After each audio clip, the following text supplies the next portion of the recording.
मयो देवाः महावीरो महाबला ज्ञान गुण भक्ति संगमो श्री हनुमते नमो नमः।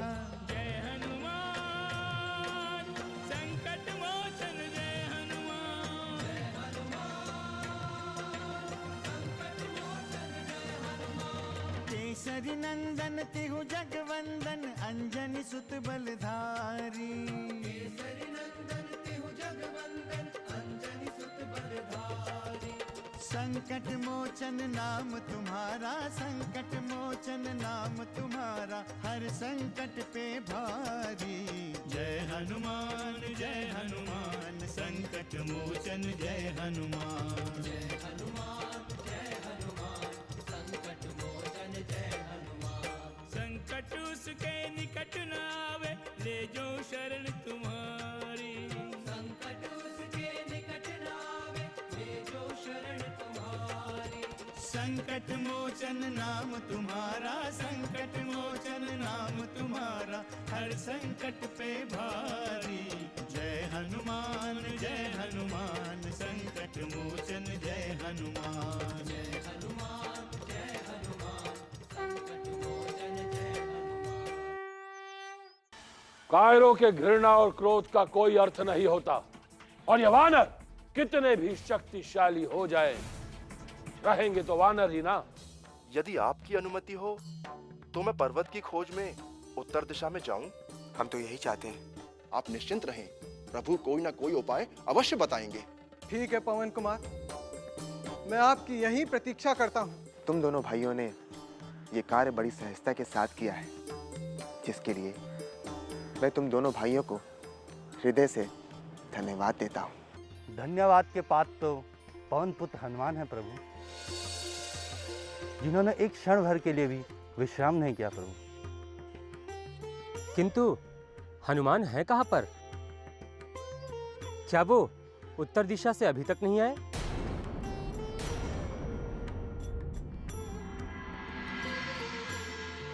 अब तो पर्वतों और शिलाओं की भी कोई आवश्यकता नहीं है। इस सेतु के निर्माण होने की प्रथम सूचना का अधिकारी हनुमान ही है।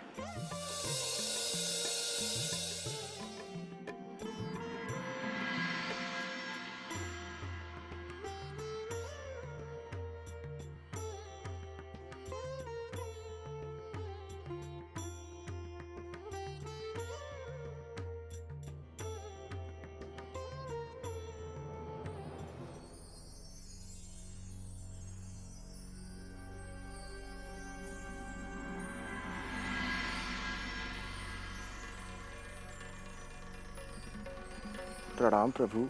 तुमने सुना हनुमान, सेतु के निर्माण का कार्य पूर्ण हो चुका है।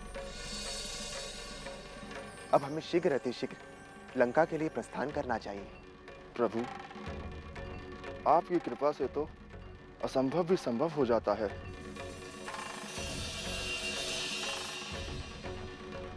ये सेतु निर्माण का कार्य तो आपकी कृपा का ही फल है,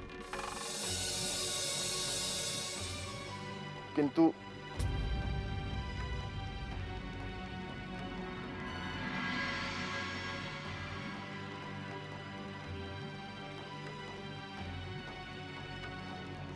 किंतु क्या हनुमान?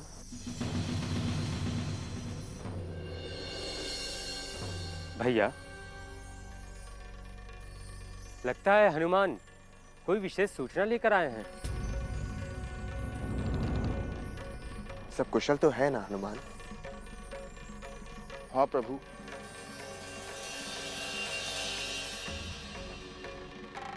किंतु मैं एक बहुत बड़े धर्म संकट में फंस गया हूँ।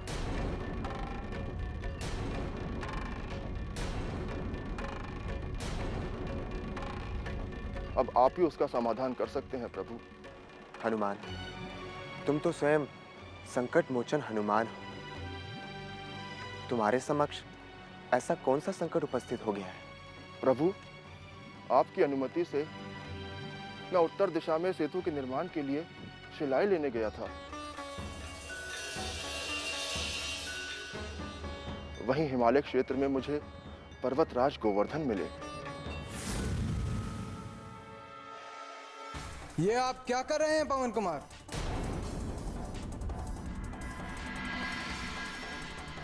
आप मुझे कहां ले जाना चाहते हैं?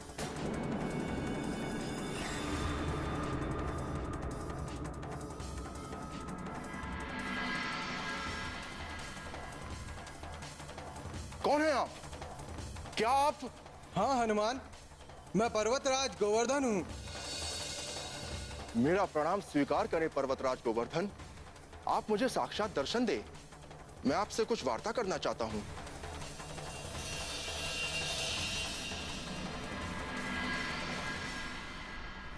मुझे क्षमा करें पर्वतराज गोवर्धन, मैं आपको पहचान नहीं सका।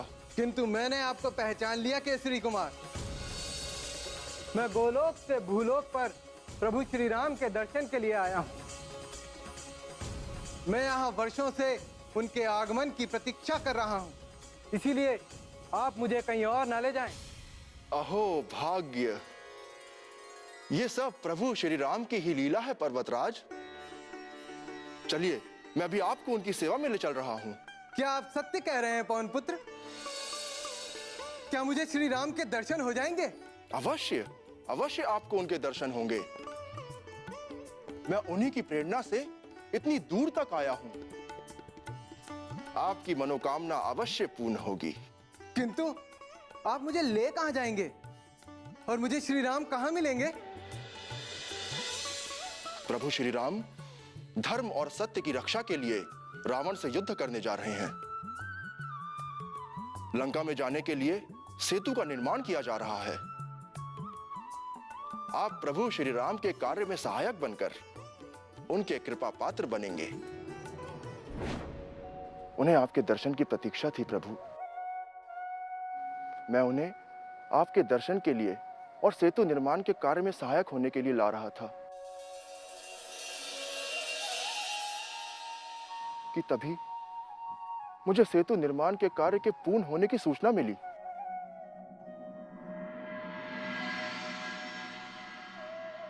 इस कारण मुझे उन्हें मध्य मार्ग में ही छोड़कर आना पड़ा। संकट मोचन जय हनुमान। इस सेतु के निर्माण के लिए हमें महादेव शिव की कृपा प्राप्त हुई है। इसलिए लंका के प्रस्थान के पूर्व हमें महादेव शिव की आराधना करनी होगी। बिना उनकी आराधना के हम ये समुद्र पार नहीं कर सकते।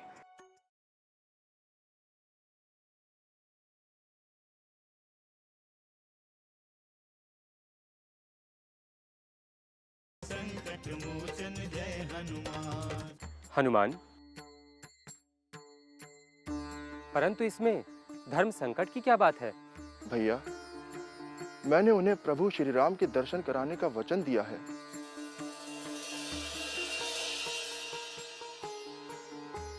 वे ब्रजभूमि में मेरी प्रतीक्षा कर रहे हैं।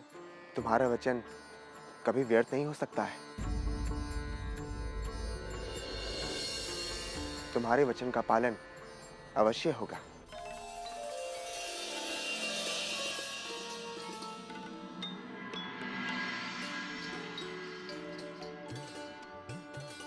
तो क्या आप ब्रजभूमि चलेंगे प्रभु, या मैं ही उन्हें यहाँ लेकर आ जाऊं? ब्रजभूमि गिरिराज के लिए उत्तम क्षेत्र है। मैं उन्हें वहीं दर्शन दूंगा। तो शीघ्रता करें प्रभु। आप मेरे कंधे पर बैठ जाएं। मैं अभी आपको पर्वतराज गोवर्धन के पास ले चलता हूँ। हनुमान, प्रत्येक कार्य का समय सुनिश्चित होता है, किंतु इस समय तुम्हारे वचन के पूर्ण होने का समय अभी नहीं आया है।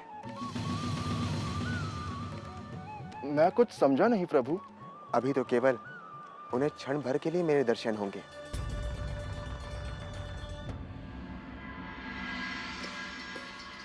किंतु द्वापर में मैं वर्षों तक उनके साथ रहूंगा।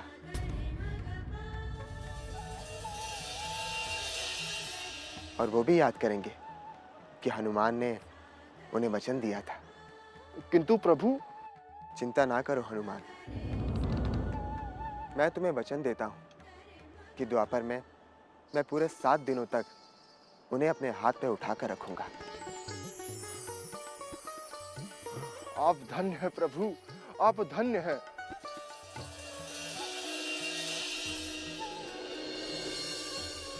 अब मैं समझ गया, आपने अभी से भविष्य की योजना का निर्माण कर लिया है। आपकी लीला अपरंपार है प्रभु, आपकी लीला अपरंपार है।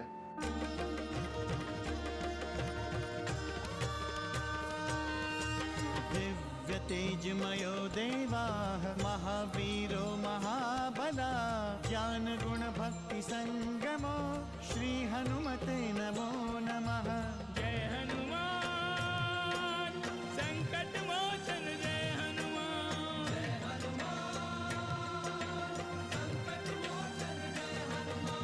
अलग अलग नामों से पूजे तुमको भक्त पुजारी। अलग अलग नामों से पूजे तुमको भक्त पुजारी। संकट मोचन नाम तुम्हारा, संकट मोचन नाम तुम्हारा, हर संकट पे भारी। जय हनुमान असुर निकंदन जय हनुमान। जय हनुमान संकट मोचन जय हनुमान।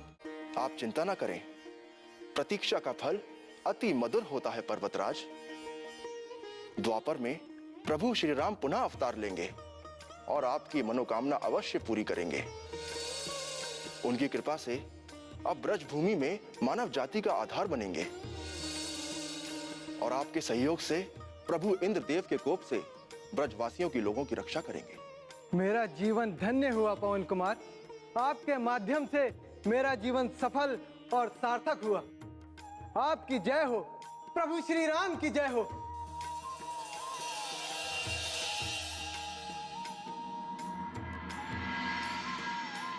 जय श्री राम।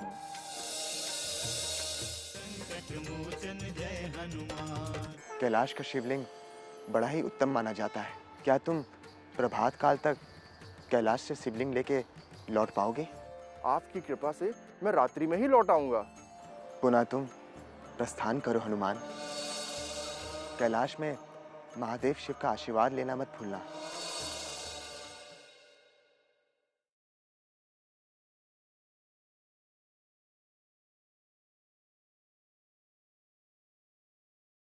संकट मोचन जय हनुमान।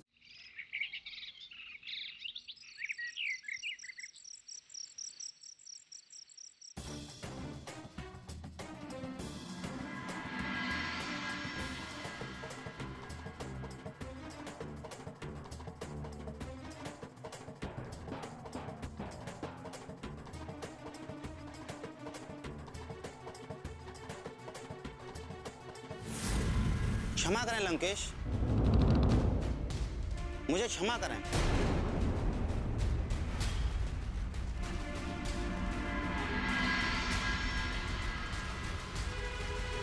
कैसी क्षमा?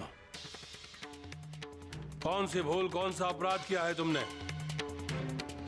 जो कहना है स्पष्ट कहो। लंका संकट में है, घोर संकट में महाराज। धमेल, तुम्हारा कार्य लंका के संकट का निवारण करना नहीं है। मर्यादा का उल्लंघन दंड का कारण बन सकता है। सूचना ही कुछ ऐसी है महाराज, और मैं गुप्तचर होने के कारण वही सूचना देने आया हूं। कैसी सूचना? हनुमान ने राम के सम्मुख लंका के सारे रहस्य प्रकट कर दिए हैं और अब किष्किंधा की सारी सेना के साथ राम युद्ध के लिए आ रहे हैं। धूमेल, ये तुम्हारा भय है या आशंका? कहीं तुम स्वप्न तो नहीं देख रहे हो? स्वप्न नहीं, अपितु ये सच है। राम की सेना प्रस्थान कर चुकी है। लंका तक पहुंचने के लिए उस वनवासी राम को कई जन्म लेने होंगे। यदि एक बानर कूदता फांदता लंका तक पहुंच गया तो इसका अर्थ यह नहीं है कि कोई भी 100 योजन समुद्र पार करके लंका तक पहुंच जाएगा। किंतु सेना में सारे वानर ही हैं रक्षेंद्र।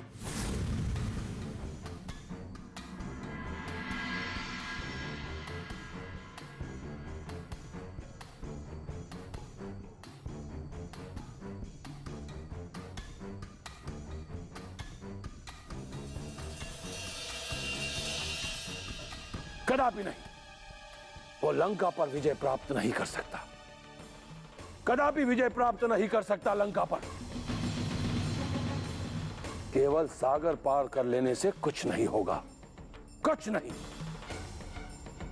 राम कुछ नहीं कर पाएगा और उसकी वानर सेना भी कुछ नहीं कर पाएगी।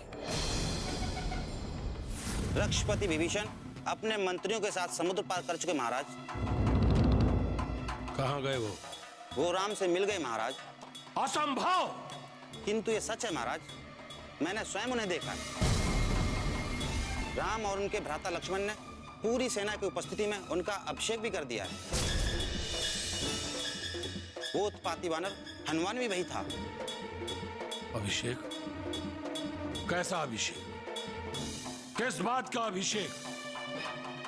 धमेल, निर्भय होकर कहो। राज्याभिषेक महाराज।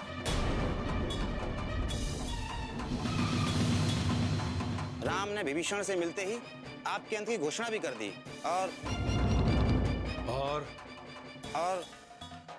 क्या? और उन्होंने महाराज विभीषण को लंका का अधिकार भी दे दिया। क्या विभीषण ने यह सब स्वीकार कर लिया? क्षमा करें महाराज, उन्होंने राम का साथ देने का वचन दिया है और साथ ही साथ लंका के सर्वनाश करने की शपथ भी खाई है। इन सब के मूल में वो दुष्ट विभीषण है। विभीषण वही लेकर आ रहा है उस राम को। राम से अधिक दोषी तो वो विभीषण है। पहले उसका वध करना होगा, उसका वध करना होगा पहले।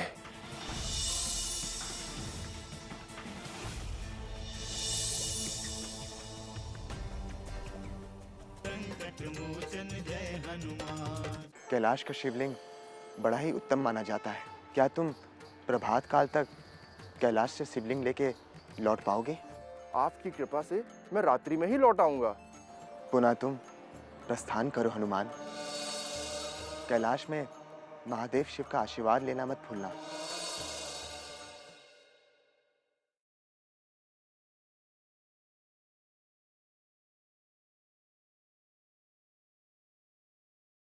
संकट मोचन जय हनुमान।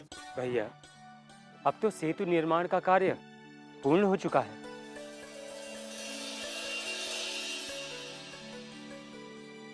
अब विलंब किस बात की? हमें शीघ्र ही लंका की ओर प्रस्थान करना चाहिए। तुम सत्य कह रहे हो लक्ष्मण।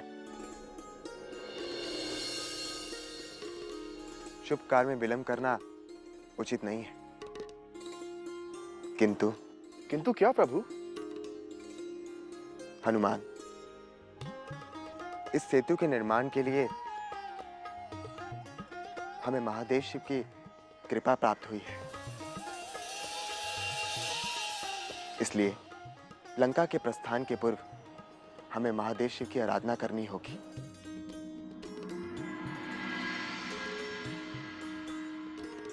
बिना उनकी आराधना के हम ये समुद्र पार नहीं कर सकते। किंतु प्रभु, यहाँ ना कोई पूजन की सामग्री है और ना कोई साधन। हम महादेव शिव की पूजा का आरंभ कैसे करेंगे?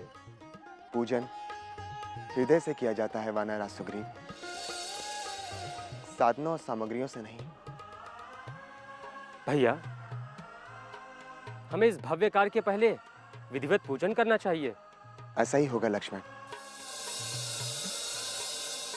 महादेव का पूजन समस्त देवों का पूजन है। श्री राम,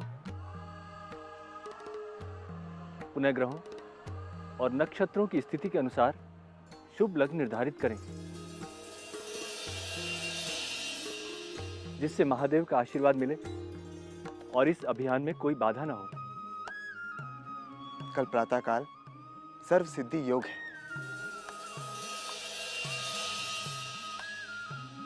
देवादिदेव महादेव की पूजन के लिए ये सबसे उत्तम मुहूर्त है। ठीक है प्रभु, इतने समय में हम पूजन की सामग्री की व्यवस्था भी कर लेंगे। हनुमान, पूजन की सामग्री की व्यवस्था तो हो जाएगी, किंतु किंतु क्या प्रभु? महादेव शिव के पूजन के लिए हमें शिवलिंग कैसे प्राप्त होगा?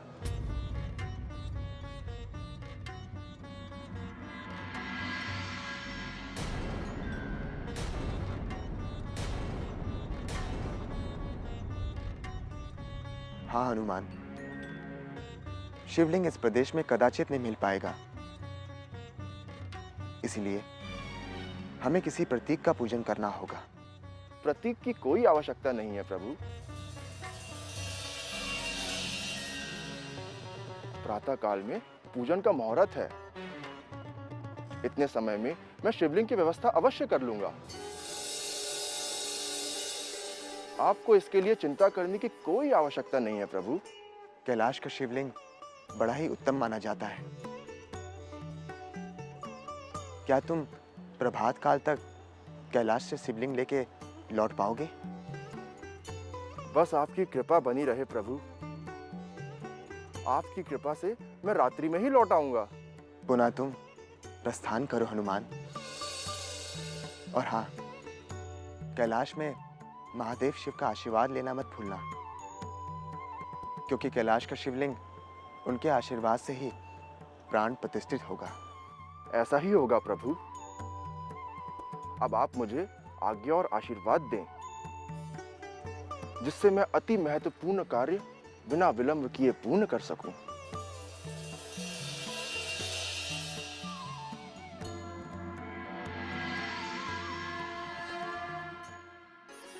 कृपा करें महादेव, प्रभु श्री राम मेरी प्रतीक्षा कर रहे हैं।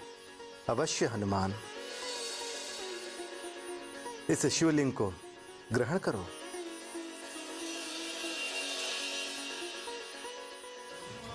जय हनुमान, असुर निकंदन जय हनुमान।